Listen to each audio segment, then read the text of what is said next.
Hi.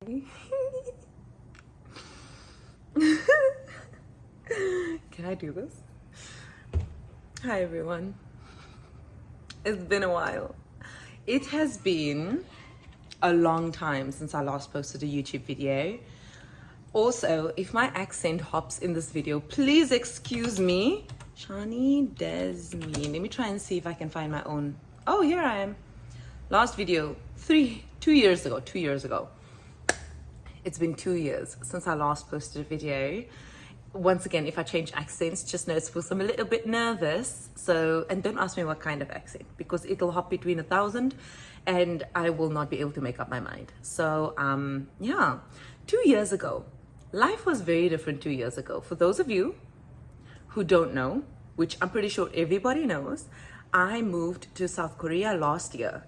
So as of February 2022, I have been living in South Korea. It is now August 2023. Today is August 2nd. Yes, today is August 2nd. It is a Wednesday. I am at work. I am at work, but the teachers and the students are on vacation. So because I'm a native English teacher, I only get 2 weeks of vacation per semester. So semester, you guys know, is 2 terms. Okay, so half the year. So in the summer holidays, summer vacation, I get 2 weeks off, and winter vacation, I get 2 weeks off. So right now it's summer vacation, so the kids and teachers aren't here, but I'm here. I'll be here for 2 weeks, and then I'm going to go on my summer vacation. So during these 2 weeks, I am keeping myself preoccupied with different things.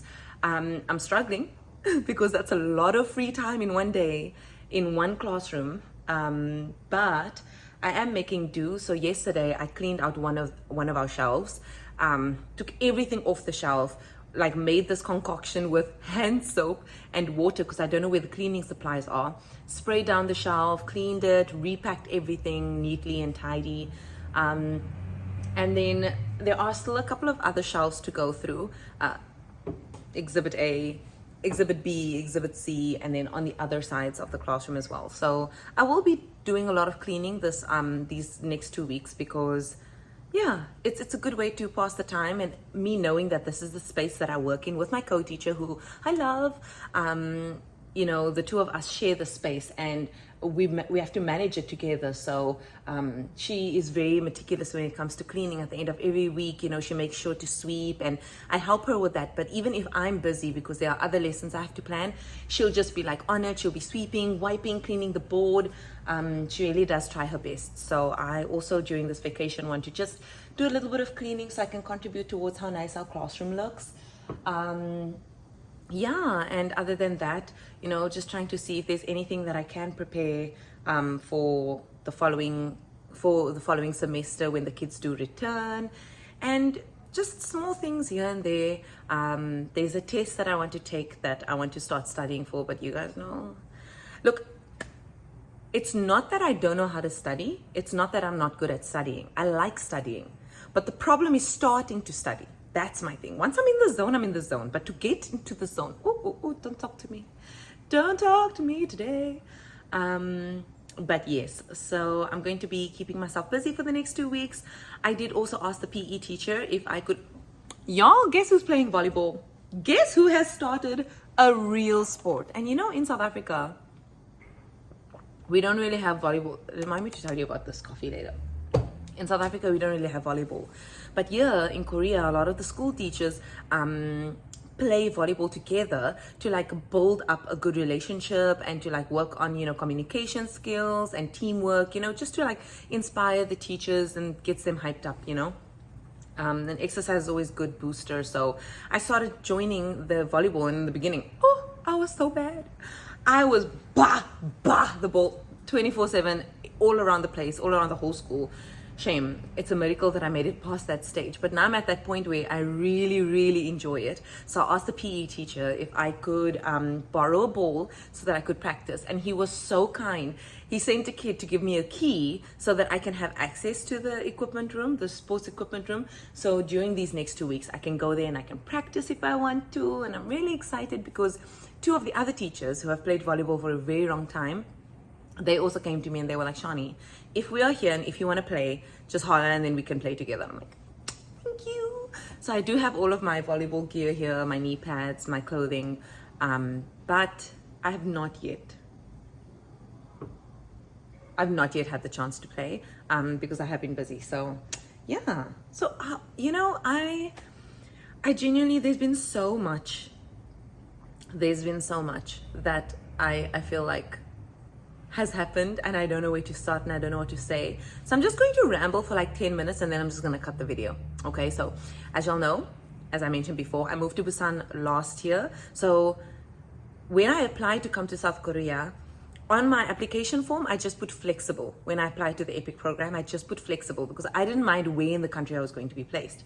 And then they placed me in Busan. Now, Busan is like the Cape Town of South Korea. So it's a coastal city and it is just beautiful. It's the second biggest city. It's just absolutely stunning. I'm really lucky and thankful and blessed to have been placed in Busan because I've visited Seoul a couple of times. And you know, everybody knows about Seoul because it's the capital city. Everybody knows in South Korea there is Seoul.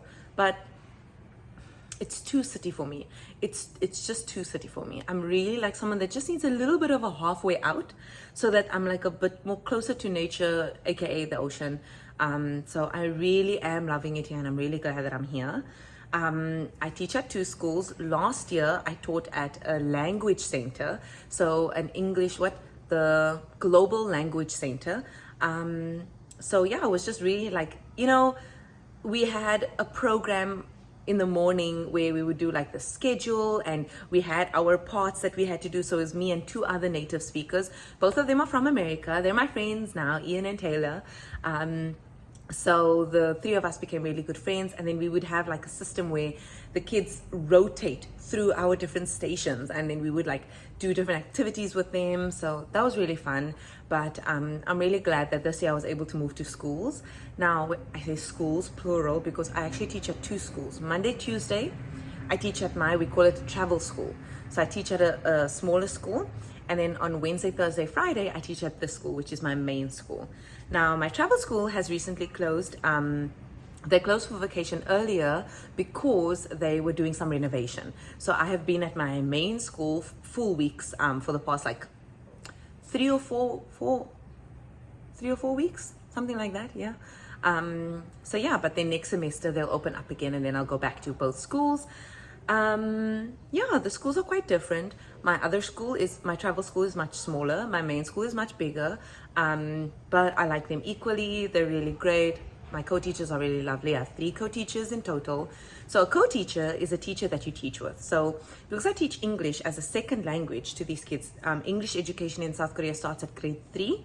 However, a lot of parents do send their kids to hagwons. Now hagwon is like an academy. It's like academy is a really interesting word. It's almost like an after school program, okay? Where they send it's like tutoring, but like a little bit more structured. So not just one person that's going to tutor, you know, like it's really like an academy. Like it's basically school. They do get homework for, you know, going there and they do activities. So sometimes the parents will send their children to hagwons, but other than that, normally the kids just start at grade 3 and then they start learning English from there. So in both schools, I teach grades 3, 4, 5, and 6. So I teach all of the grades in the entire schools, in both schools, and I teach every single class. So yeah, it's been good.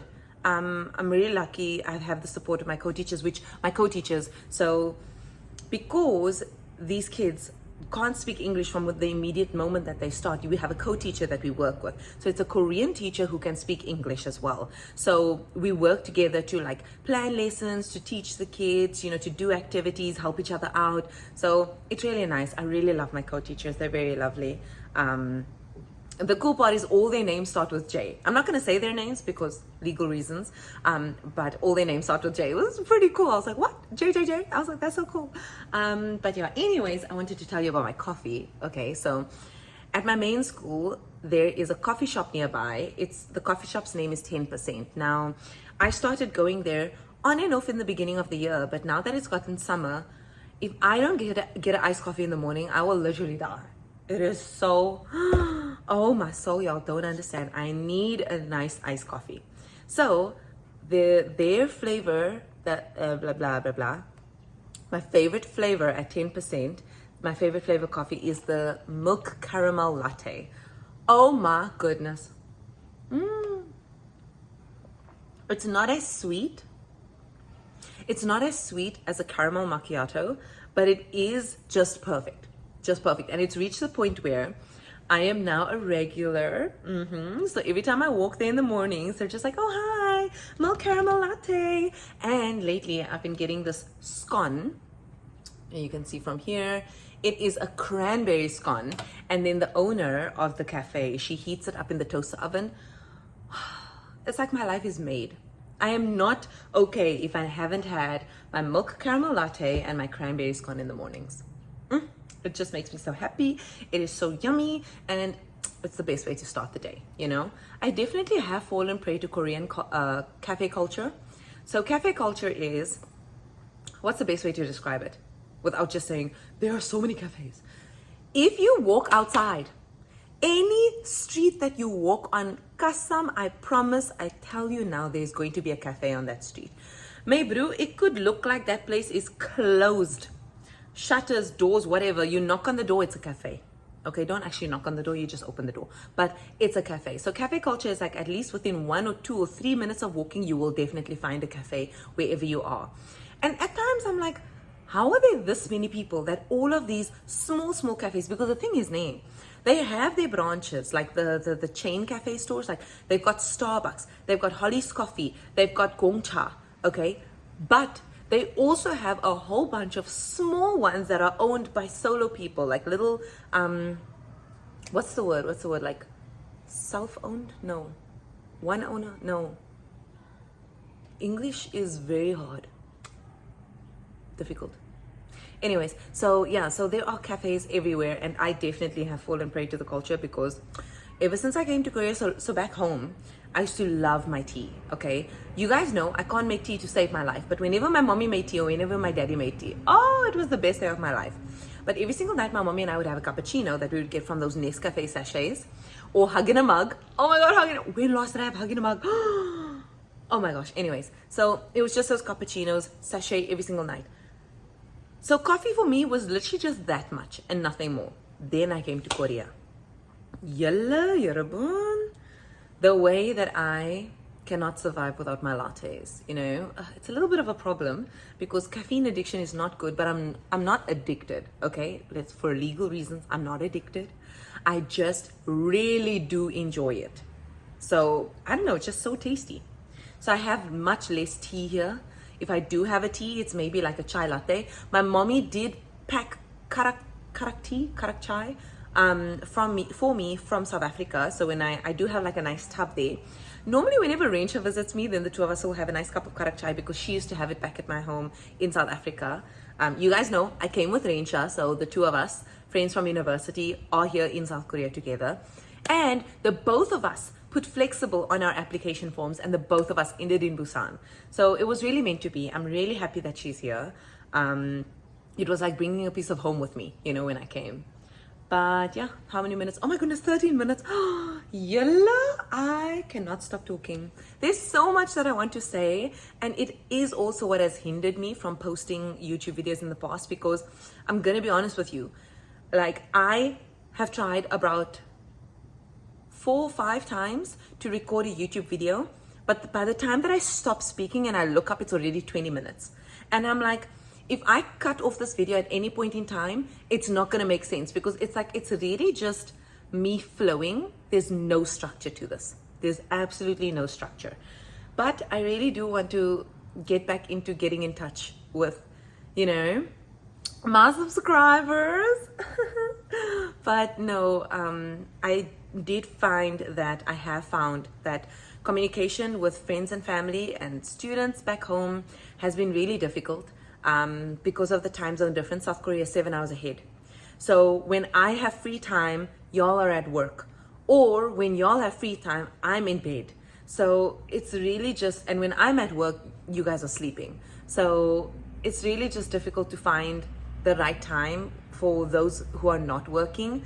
And even so, because I am constantly having to deal with communication here as well with the friends that I've made here, it gets a little bit muddled up, and I do feel like I've lost contact with a lot of people that I really didn't want to, but I'm gonna try and kick that back up. So I feel like, what's a nice way to just say hi to everyone, and maybe just make a YouTube video where y'all can see that I'm alive and I'm here with my milk caramel latte. If you ever come to South Korea, definitely go to 10% and try their milk caramel latte.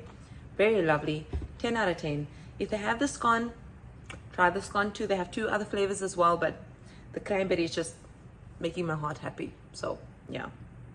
Well, it's 15 minutes and 30 seconds. I'm not going to start a new topic because I'm going to carry on for 500,000 years. So everyone, I hope you're doing well. If you have any questions for me, leave them down below. Hopefully it'll encourage me to make another video. But I just wanted to say hello and I miss you all.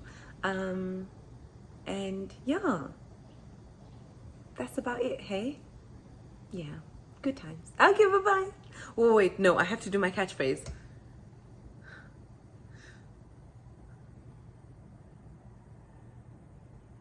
Okay. Bye guys, thank you so much for watching this episode. Bye guys, thank you so much for watching this episode. What's my catchphrase? Okay. I need to think of a title for this video, but for now I will just be like, it's been a while. Okay, that's the name of the catch up. Okay, so I'll name this video It's Been a While. Okay, so bye guys, thank you so much for watching this episode of It's Been a While with Shani. That's me. Okay, bye bye.